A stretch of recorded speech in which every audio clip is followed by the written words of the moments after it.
We have taken 6 ordinary people, all with a passion for animals, on the journey of a lifetime into the world of wildlife filmmaking. 23-year-old Julia's from Denmark. Oh my God, here we are. 28-year-old Maya is from India. I'm not going to forget this moment forever. And 47-year-old Brian's from the UK. Absolutely out of this world. In just 3 weeks, they're being taught all the skills necessary to make it as a wildlife filmmaker. 31-year-old Jin Pin is from Singapore. It's an amazing place. We spotted some animals on the way up already. 20-year-old Aaron is from Australia. We all went for it because we're all willing to get in there and get dirty to get our shots.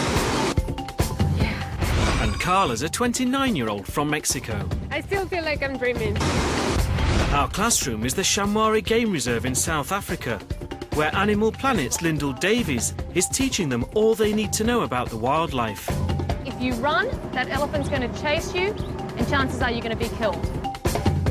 I'm Andrew Barron, the director of Unearthed. They'll always have your tape ready to go, so when you arrive in the field, you can go straight away. My professional TV crew and I will be with them every step of the way. It's almost like panning with your tripod. It's the chance of a lifetime to get their work on screen.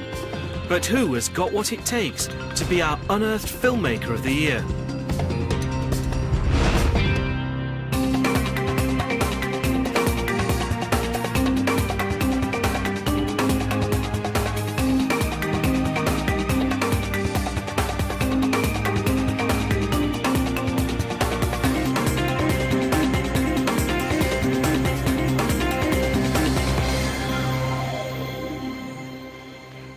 Amateur filmmakers from all around the world are coming to the end of 2 weeks of intensive training. They've shown us that they can film wildlife, but only if our guides find it for them. If they want to film one of the most elusive and beautiful of the big cats, they're going to have to find it themselves. Researchers will often fit radio transmitters to wild animals so they can monitor them and learn more about their behaviour.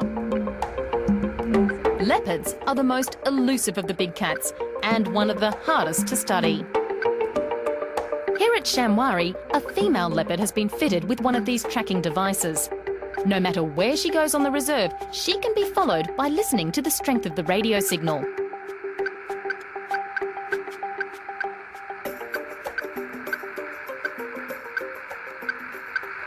There she is. We've found her. Look at her. As a wildlife filmmaker, you would never get up this close to a leopard. They're incredibly elusive animals. But this girl over here has a very special story. She lost her mother and had to be hand-raised. She came to Shamwari and has been living in the wild for about 3 years now. Predators compete for food with each other, and life for this leopard is tough. If the much stronger lions find her, they will kill her on sight. She's been attacked twice already, but managed to escape. The rangers call her Sindile. In the Zulu language, it means survivor. Hey. Thanks to the radio transmitter inside her, the rangers can keep a close eye on Sindile. Leopards are under threat, and monitoring them like this is key to their survival. Sindile is not the only endangered big cat on Shamwari's radio monitoring program. The smaller and lighter cheetah is almost extinct in many parts of Africa. That's why one of Shamwari's cheetah is also being monitored. It's the perfect opportunity for the students to put their technical skills to the test. Okay, both cameras rolling? Speed. Yeah, ready? Okay, and action. Hold it up. The louder the beep, the closer you are to the animal. Okay, so now it's up to you guys. Who wants to go first?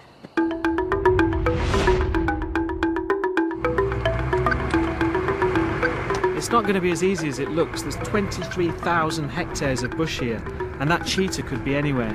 The students are going to have to work really hard to find them.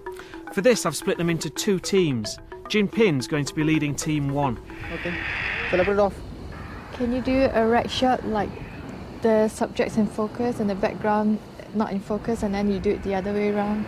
I'm not quite sure how to do that, to be honest. You can try. Do you want to have a go?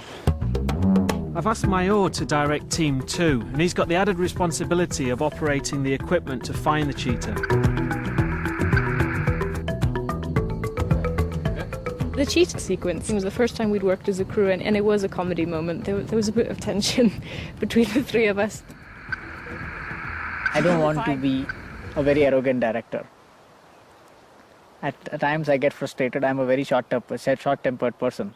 I'm telling you, you guide Carla now. Don't fight, Julia, please, listen. Still working very much under Meyer's direction. He's given me overall broad brief, and then I'm just making shot suggestions, really, because Carla's got her eye on the camera, Meyer's got his hands on the telemetry, so I'm just making suggestions where I see them. Meyer's still very much in control of our shoot.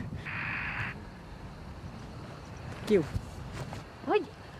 I am the one that says okay. Look at your hands up. We were just laughing that we all wanted to be the director, so we just realized that and we just say, okay, I will shut up now.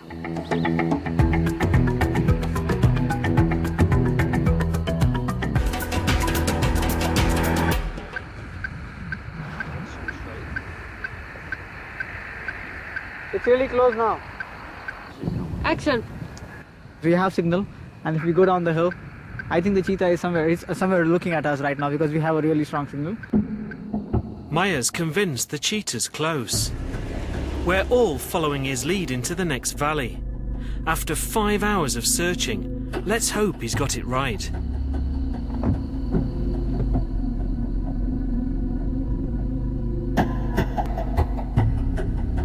Finally, success for Maya.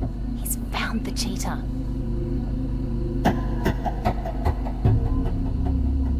Any sudden movements now, and she'll take off.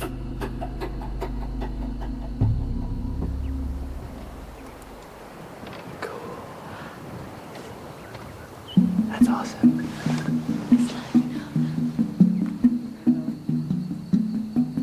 One of the rangers was just telling me that he thinks it's got a little bit of a limp. So what we're going to do is we're going to call in the reserve's vet so he can take a closer look at it. That limp could severely impair our cheetah's ability to hunt. And for a prime predator, that's a death sentence. Yuan, come in, Yuan. Yeah, I've got this cheetah here. She's got a limp on the back right leg. Okay, Julius, if you don't mind just sticking with her, we'll come around there and have a look. Okay, copy. I'll stay with the animal till you get here.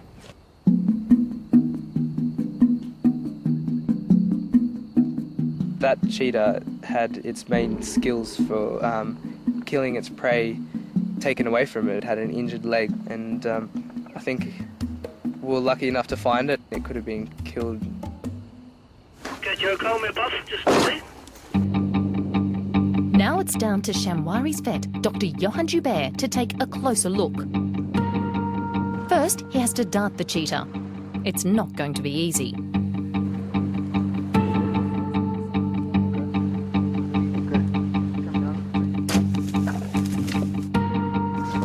Yeah. I get it.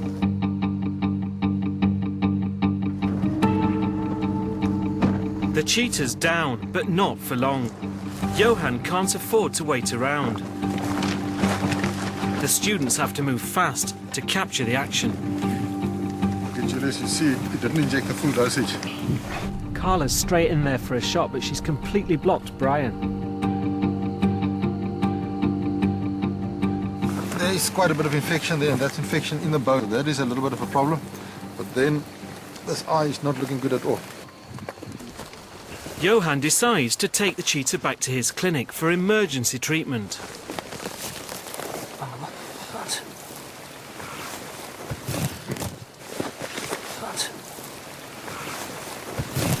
Brian's got himself on the wrong side of the action. All he's getting is backs of heads.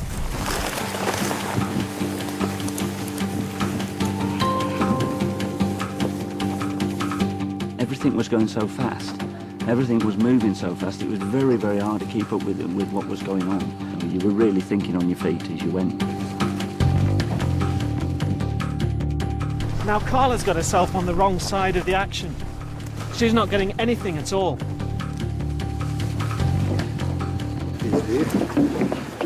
Perhaps a blanket on one of these. Gorgeous. She's a beautiful cat. Hey, Brian, tell me how's it going with you? I think I'm getting the shots. Very awkward in the back of the vehicle because it's bouncing around a lot. And it was awfully exciting out there trying to chase and scramble across bushes, walking backwards and what have you. But she's absolutely gorgeous. She's a beautiful cat.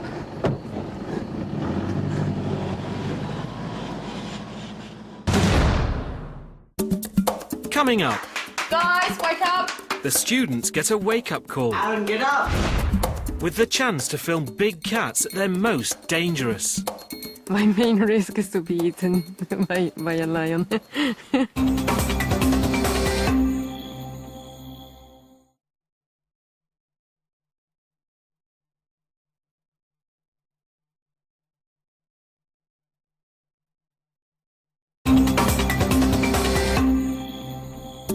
Our students are trying to film a dramatic cheetah rescue. Everything was going so fast. But they're getting more than they bargained for working as a team. Maya's still very much in control of our shoot. Don't fight, Julia, please. The cheetah is going blind in one eye and her leg is severely infected deep in the bone. Johan must operate immediately.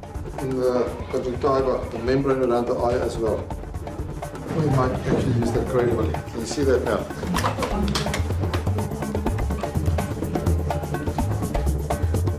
It's absolute chaos in there at the moment. We've got 2 student crews and 2 of our crews all jostling for position in such a small space.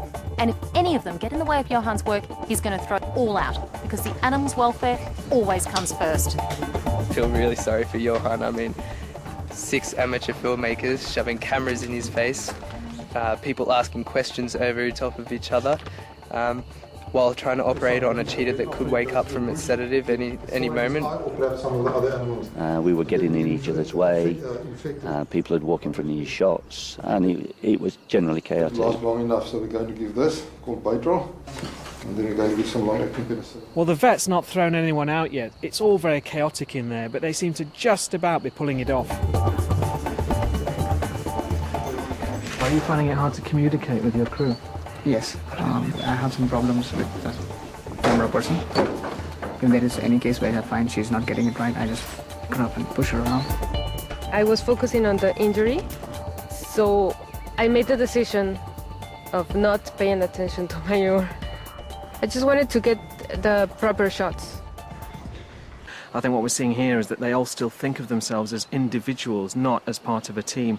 And I've noticed nobody wants to be the cameraman, nobody wants to be the soundman, everybody wants to direct. And you can't have 6 directors in a small operating theatre. But Johan has the patience of a saint. And the cheetah has every chance of a complete recovery.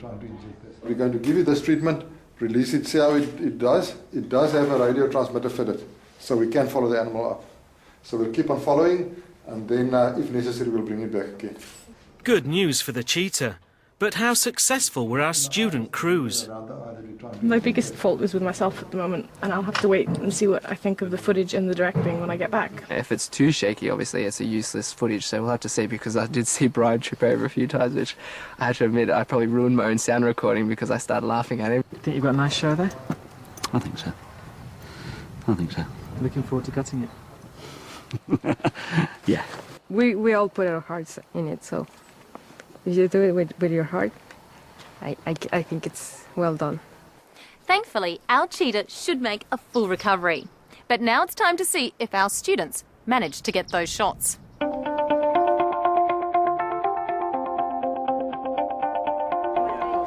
They've now got to put together a story on the cheetah rescue. The director's first job is to come up with a script. I'm on hand to give them a few tips. Normally you won't have very long in an edit suite. It's very expensive to run an edit suite. You might only get 1 day in there.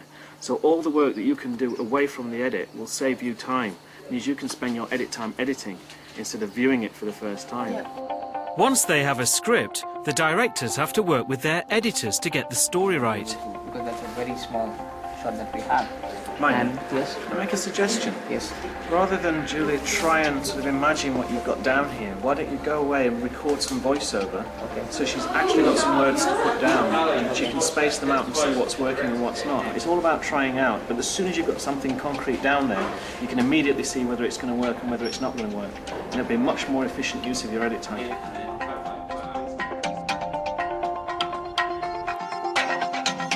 After a long afternoon in front of the edit screens, the films are finally ready.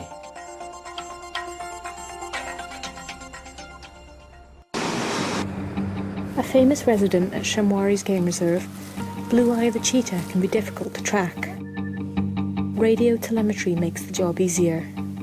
A positive signal soon gives her position away, but it quickly becomes obvious that she's been injured. Without treatment soon, she has a slim chance of survival. Blue Eye has hidden herself in a thick bush. Johan has only one chance for a clear shot. Blue Eye has been hit and the race is on to find her before she hurts herself. A quick inspection reveals she's badly injured. Blue Eye must be taken to the veterinary centre for treatment. It's now a race against time to get Blue Eye to the hospital. Without a moment to lose, Blue Eye is transferred onto the operating table. Johan must carry out painstaking surgery on the badly swollen eye. Johan must clean Blue Eye's wound thoroughly if she is to hunt again. Treatment complete, Blue Eye is moved to the safety of a travel crate where she must spend the rest of the night recovering.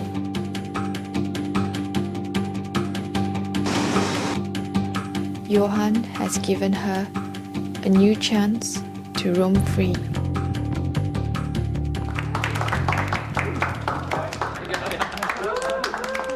That is brilliant, right across the board. You've all done very, very well. And I think you've all learnt a lot.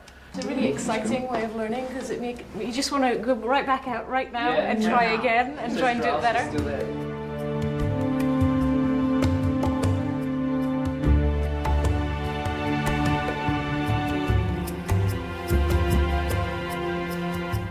I'm having some problems with my editing, but I have covered up a lot today. I'm really happy. I'm going through manuals and they've given us a CD to look upon, so I'm learning through that. Let's see how it goes about. I feel absolutely shattered. I really am tired. So I'm going to do this and then I'm going to go to bed.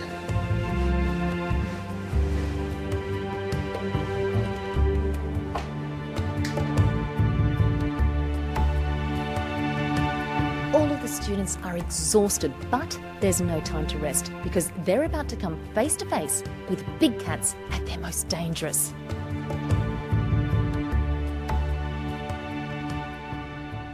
Girls? Hello?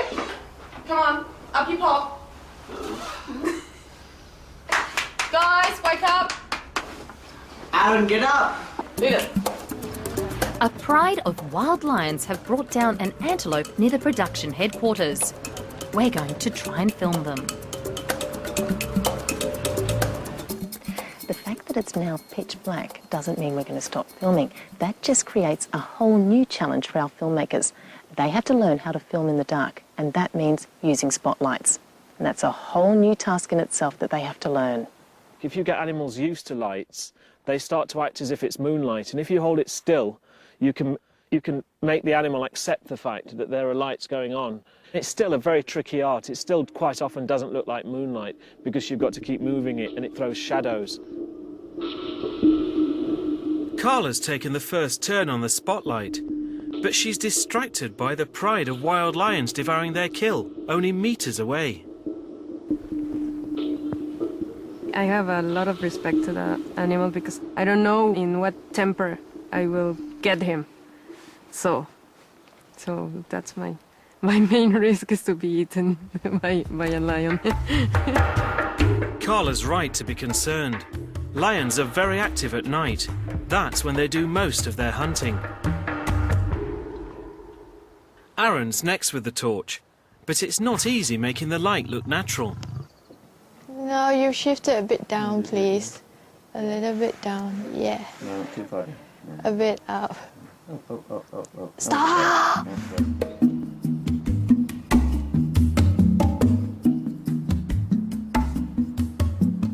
I think many of us in our daily activities forget to stop and look at the small things, to enjoy the starlit sky, to look at the moon. But that's the beauty of filmmaking and of wildlife filmmaking. When lions make a big kill like this, they'll feed on it for as long as 24 hours. The students are all getting the same shot of the same lion eating the same antelope. Maya is trying something different, but not everyone's impressed. People, how much of this tail do you need to film? Come on. Okay, ready? Speed. Okay, guys. Okay, so are you happy with what you've got? And do you want to stay out all night? Yes, it's really cold and it's not the best time to shoot. I'd be quite prepared to stay out all night if necessary. It's really cold. It's freezing. I forgot my jacket and my wind cheater, so I need to suffer.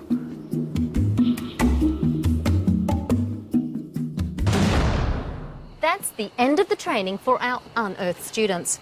Let's hope they took it all in, because their final challenge will be to create a film good enough to show to the world's press. And there can only be one Unearthed winner. They have just 7 days to make a final film, and this time they're on their own. Our film's our own responsibility. There's nobody else. You're not arranging the day's shoot. They have to come up with a story idea. My idea has skyrocketed today for my final thing. And pitch it to us. Picture this, a visual experience through the Zulu beliefs of the black wildebeest. So, will all their training pay off? And now I'm crying about it, which is even worse. I should just go back tomorrow and do it right.